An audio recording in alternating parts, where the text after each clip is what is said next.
Kapitel 23. Branding og produktudvikling. To ting, vi skal kigge på i det her kapitel. Brands og mærker og produktlivscyklus, eller det vi kalder PLC-kurven. Nogle af verdens stærkeste brands ser vi her. Nogle gode eksempler på, at de er kendt af de fleste. Hvad er det, der skaber et brand? Det er jo selve produktet, den funktionelle og smagsmæssige kvalitet, navn og mærke, som gør, at det bliver genkendeligt. De 4 P'er marketingmixet, hvordan kombinerer man pris, produkt, place og promotion, troværdigheden fra producentens side, image og den historie, som måske er knyttet til producenten. Hvad har vi af præferencer som kunder? Hvad foretrækker vi? Prisniveau, det skal passe til produktet. Vi skal have den rigtige distribution, altså place. Og så skal vi gerne adskille os fra konkurrenterne.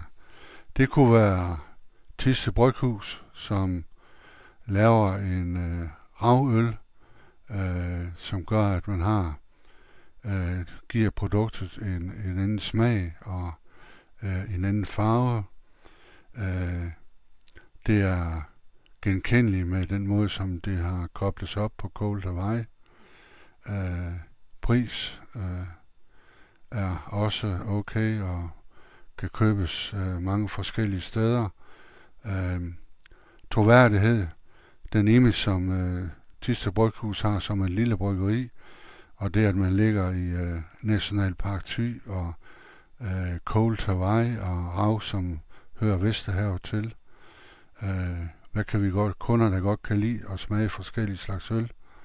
Prisniveauet i forhold til produktet, salgstid har vi det inde på.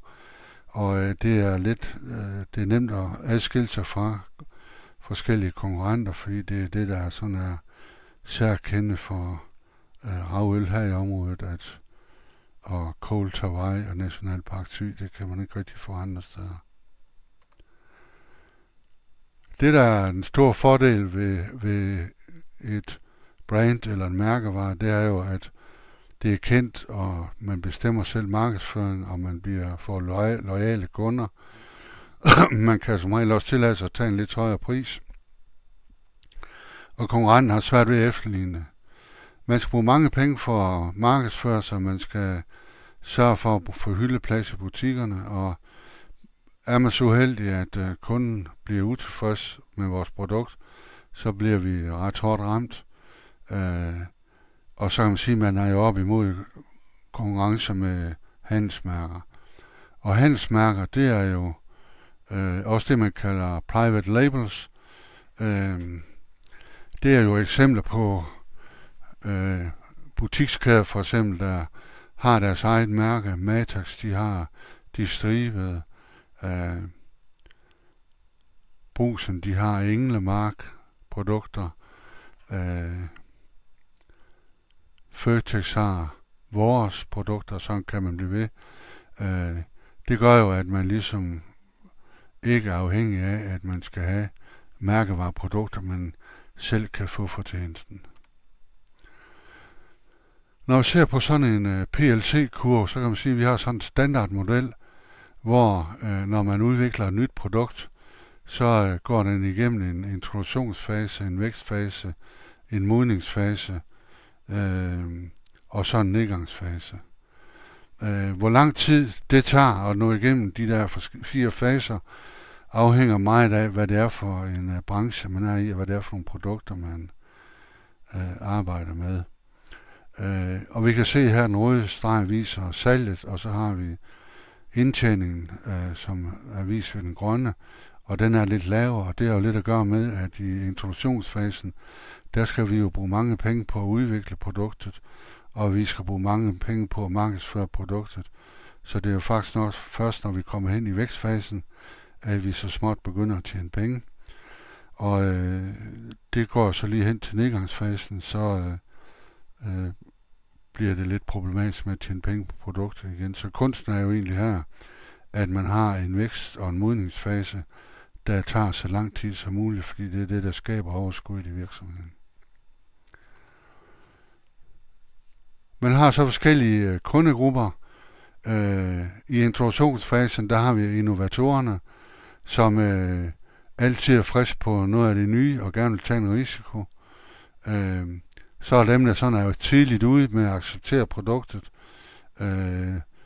De er trendsetter og viser ligesom vejen.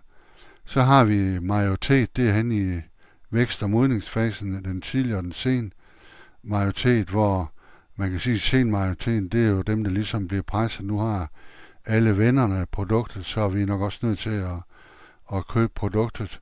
Det er dem, der meget ofte sidst får computer og andre nye ting, mobiltelefoner.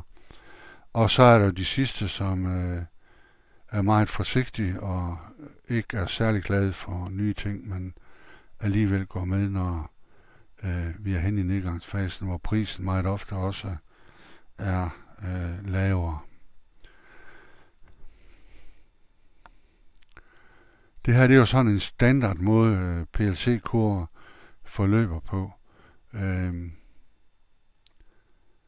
Og man kan sige det der med tid, at det nu for eksempel inden for mobiltelefoner, så snakker vi jo her måske om en tidsperiode på omkring et år max, hvor der så skal introduceres en ny mobiltelefon igen.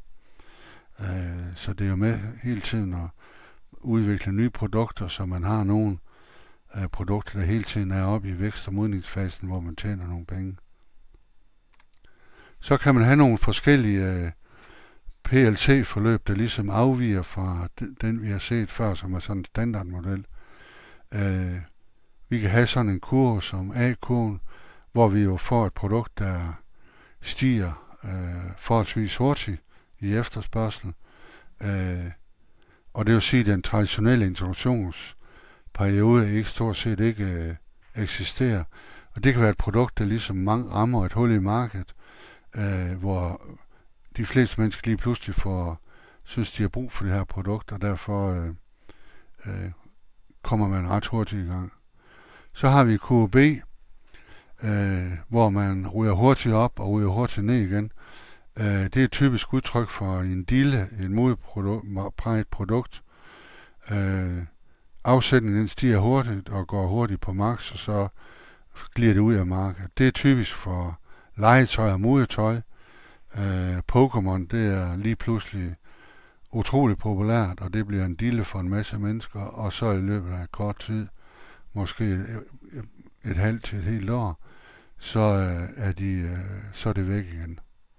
Så har vi QC, hvor man kan sige, det er sådan et succesrigt produkt, hvor vi har en stigende afsætning hele tiden. Det kan være nye produkter, hvor man opdager nye anvendelsesmuligheder. Gore-Tex er et eksempel på sådan noget, hvor man jo lige pludselig kan bruge Gore-Tex i regntøj og fodtøj og forskellige andre produkter. Og der finder man hele tiden nye måder at bruge det her produkt i. Det kan også være sådan nogle klassiske produkter, som eksempelvis en pH-lampe, som meget ofte også kan have en meget lang periode med afsætning. pH-lampen blev faktisk opfundet i 30'erne og er stadigvæk vældig populær, fordi det er sådan en klassisk lampe.